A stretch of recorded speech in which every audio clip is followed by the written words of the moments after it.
Nagbibili siya rito. Bumili siya ng tiles. Bumili siya ng tiles. Sige na lang.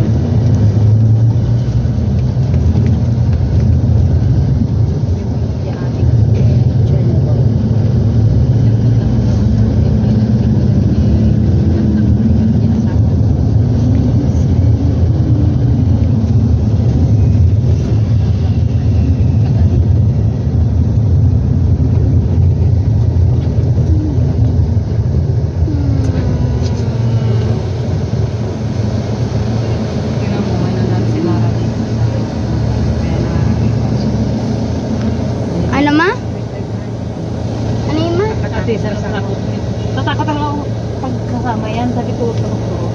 Kasi pag buwan sa turok, kaya sabi ko magsalita ka ako turok-turok. Kaya nga natatakot daw si Zinaida nung natulog sa kwarto niya. May kumatok ko gabi. Malapit na, sabi niya, lumipat sa doon sa may sala. Pag ka mga manggugot, ganun si Zinaida. Hindi naman ako natatakot, taktak sa bahay.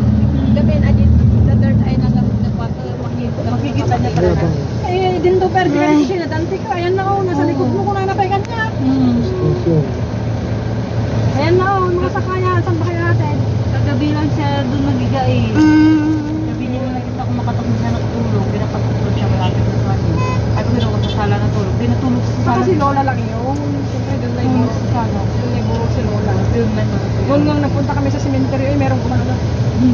Manon, nagsigam. Isa. Manood mo? Walang take siyempre pa ito. Isa, manood mo na nagsigam. Walang take na. Tututuwa kami dyan. Nagtutulog kami ng bulan pa. Bulan yan. Oo, maambon. Kakabot? Ay, nung nagpunta kayo. Kapon.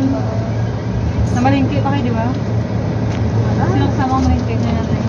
Ako. Dito kami sa... Diretso na kami sa cemetery.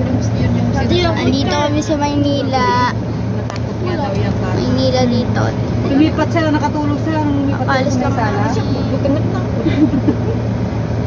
Nakatulog. Pinaglalawa kami, doon sa Maynila sa kwarto eh. Pinatay niya ng ilaw.